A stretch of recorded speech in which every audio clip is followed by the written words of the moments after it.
Okay, let's have some fun and play some tactical puzzles, some random puzzles on Lichess. I'm trying to practice my calculation skills lately. I've been really rusty. I've got a couple problems. One, um, I have a hard time visualizing really long sequences of moves. I get those kind of messed up.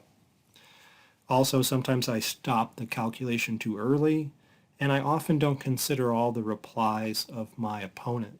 So I'm going to work on all those things. Let's try to work on those a little bit with some random puzzles. All right, so here the material is close to equal. Looks like white has a couple pawns. I'm in check right now.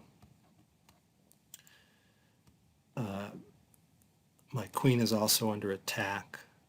So we have to consider what happens if I take the queen. It's the first move to consider.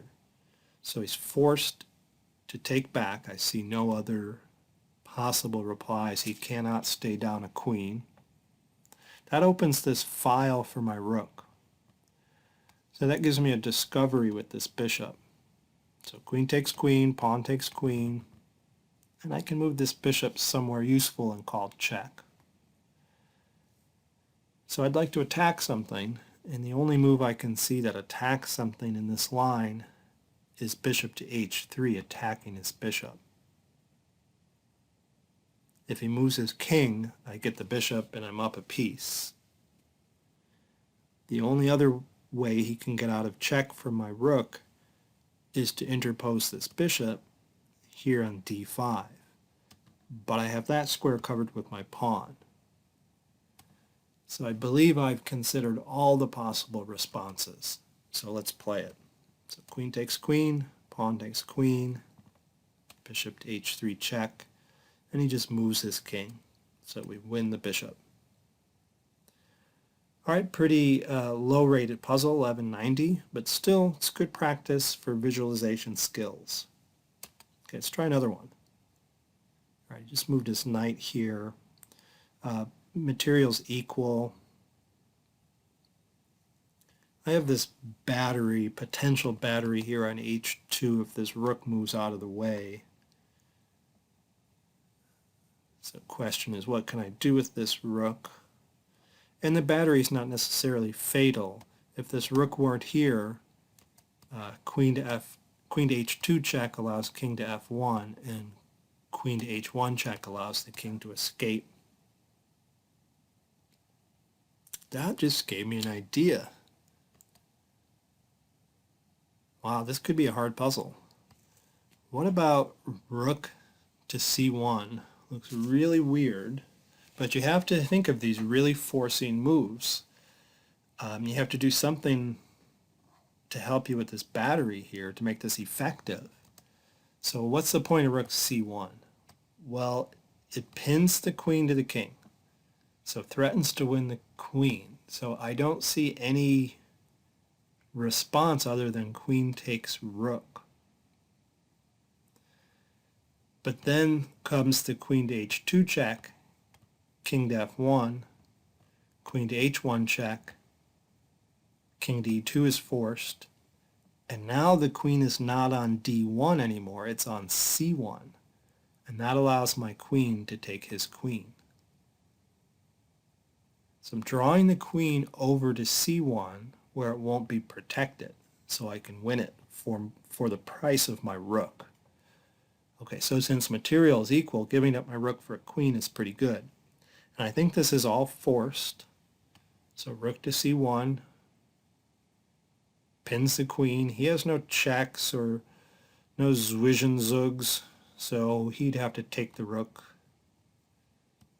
Check. That move's forced. Check. That move's forced. Take the queen. And he has no follow-up to win material back. So that's it. Okay, there we go. And there. And there. Very logical. Very low-rated puzzle for that technique, 1311. Wow, that's rough.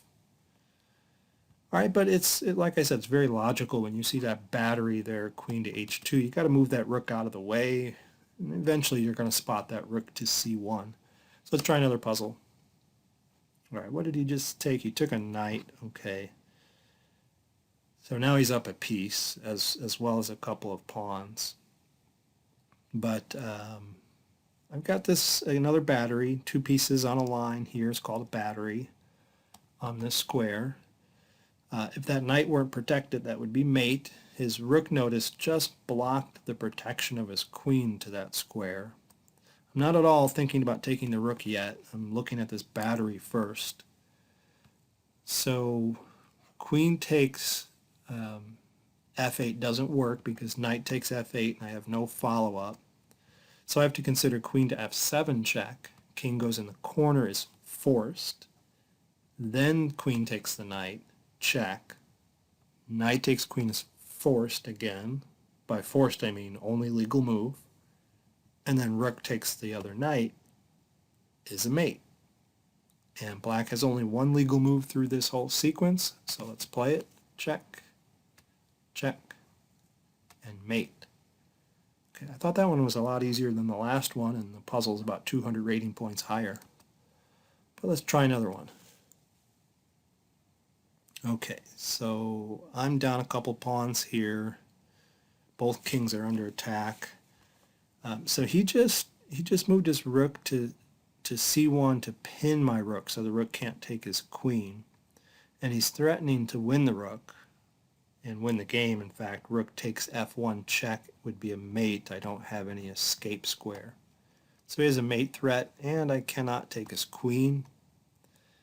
Taking his rook doesn't look very productive because he'd take back with check and remain up a couple pawns. So I have to do something with my queen. I have no checks, no safe checks other than this one, which I think is the solution to the puzzle, luckily. So by process of elimination, that's really the only move I can consider in this position, other than something very defensive and groveling, like defending my rook and remaining a couple pawns down. But I think this is the solution because I'm forking the king and the queen. So if he moves his king somewhere,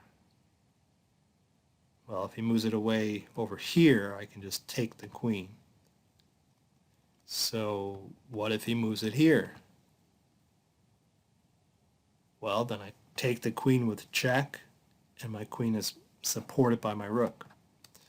So queen to g5 check does not allow his king to move anywhere. He'll lose his queen.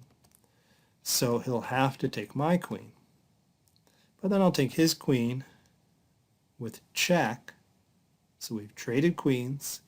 And no matter how he gets out of the check, taking the pawn, for instance, or moving it somewhere else, I end the sequence by taking his rook. And so I think I've considered all possibilities. Let's play it. Check, check, take the rook. Okay, let's try another one. Maybe we'll get a harder one. Okay, so what's going on? Looks like as black here, I'm down in exchange. I've got an extra pawn for the exchange. No, I don't even have an extra pawn for the exchange. Okay, so his queen looks pretty precarious here. It doesn't have a lot of retreats. So you try to attack a queen when it looks like that. You might consider attacking the king too, but my eye is drawn to the queen first. I can look at that move later if I have to. But my eye is drawn to this queen, and I want to attack it. And I don't want it to escape down here somewhere. I don't want it to come here and call check. So my eye is drawn to this move, rook to d6, attacking the queen. Let's see, where are the safe squares? So you want to look in all 8 directions. You want to look up? No. Let's say north? No. Northeast? No. East? No. Southeast? No. South? No. My rook is protected by my knight. Southwest, no, no, no. West, no, that pawn is protected by this knight. So after the rook comes here, there's only one safe square for the queen, which is right there. But that now allows the royal fork. Knight to g3 checks the king, and I'm going to win the queen. So I think I've considered all possibilities. Let's play it. Check. Okay, you can take the rook, but as I said, it's guarded. So that's it. All right, so that was a 1900 puzzle. Why is that like 700 points harder than that first puzzle we solved? That first puzzle was a lot harder than this. I'll never understand these ratings. Okay, let's try another one. Okay, so he just took a pawn. Some material's about equal here, other than the pawn he just took. Okay, so we got to look around. There's this diagonal open to his king. I've got some checks on that diagonal. Got to look at those. I've got to look at that loose knight. There's nothing protecting it. Always look for loose pieces in a position. Loose means there's nothing protecting it.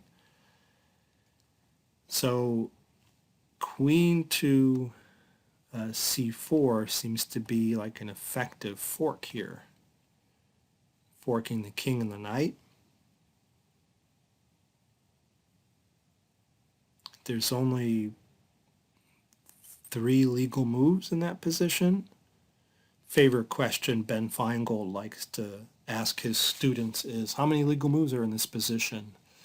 And they always shout out 2, 3, 4, and the answer's like 7. Okay, but queen to c4, I think there's 3 legal moves. There's king to h8, and I take the knight. Okay, there is d5, and I take the knight. Okay, and there is rook to f7, and I take the knight. Okay, now if I take the knight in one of these scenarios, does he have a follow-up? He does have this move, but I've got that covered with the bishop. My king seems safe. He can grab this pawn, but again, I'm still safe, and I'd rather get the knight for the pawn. So let's go for that. I'm being very thorough today. I know most people are just screaming, fork the king and the knight, take the knight, move on. I'm trying to be very thorough. All right, we'll try another one. Okay, queen moved back to its original square.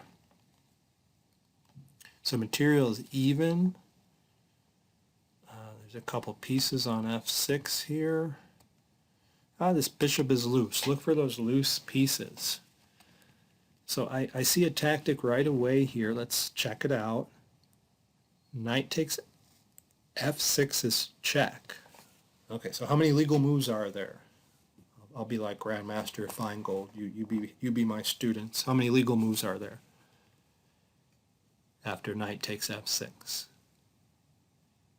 I think there are 3 again. I think there's king h8, g takes f6, and queen takes f6. And that's it. So in all of those cases, I get the bishop. Probably, no, see, I can't even count. I'm like one of Ben Feingold's students. There are not 3 legal moves. There are only 2 legal moves. After knight takes f6 check, there's king to h8, and there's queen takes f6. That's it. There's no pawn takes f6. The pawn's pinned. Okay, so 2 legal moves. Okay, so you can make fun of me. All right, but either way, either of those moves, I get the bishop. Probably he'll want to take back with the queen, and if I take the bishop, to get the queen active, he can get this pawn in the corner. I have to guard my rook. There's a lot of ways to do it. I could play bishop here, for example, attack the queen and guard the rook, although then I do lose another pawn to Do I want to lose 2 pawns for that bishop? So let's see. Takes, takes, takes, takes. I can move the queen down here. And then all my 2 pawns here are guarded. My rook is guarded. I'm threatening to trade queens. Everything looks safe after that. So I'm going to get a bishop for a pawn. So he doesn't follow through, but I'm curious. I'm going to wonder if the engine is going to say queen takes b2 here. Yeah, it does prefer queen takes b2. Gives me a plus 4.1 advantage. And let's see what move it prefers as a response. So it prefers rook to c1, which guards the rook and guards this pawn. It does drop this pawn. A close second for 4.1 advantage is my move, queen to c3, which doesn't drop any pawn. So who knows what these engines are thinking. Dropping a pawn is slightly better than not dropping a pawn. Okay. I know there's development considerations, like if he takes on a2, I can play bishop c4 with tempo on the queen and castle and blah, blah, blah. All right, we'll play just one more. It's getting a little long. Okay, knight f6. Let's see, what's the material count? I'm down 2 pawns. Okay, I've got an open H file to work with. I've got some attacking pieces here. Got a lot of attacking moves.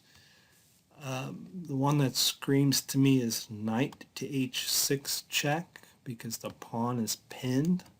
So knight to h6 check. How many legal moves this time?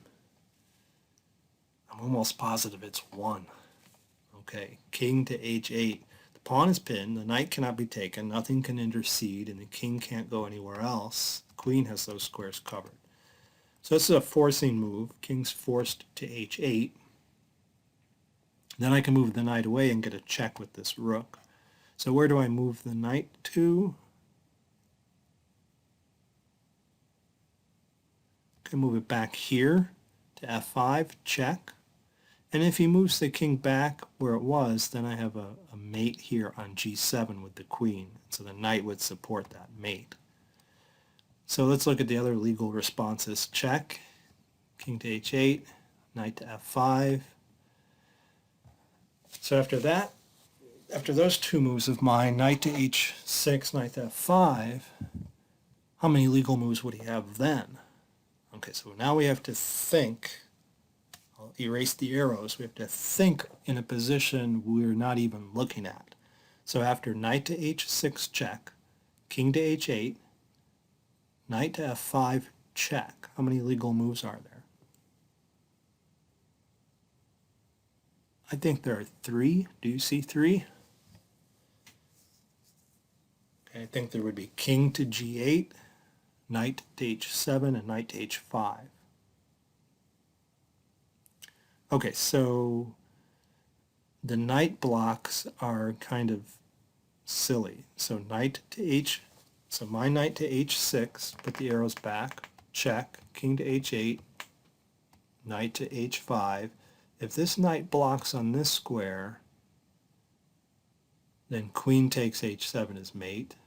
If it blocks on this square, then, well, queen takes g7 as mate as well. The knight, no. Yeah, that would be mate because the knight would be pinned. That would be the fastest mate, in fact. Okay, so I'm really practicing my visualization skills here. So let me say that again. Knight to h6 check forces king to h8. Knight to f5 check gives 3 legal moves. One of them is knight to h5 blocking the rook's check. And then I believe queen takes g7 mates the king in the corner because my knight on f5 would support the queen. The knight on h5 is attacking the queen, but it can't move because it would be pinned by the rook.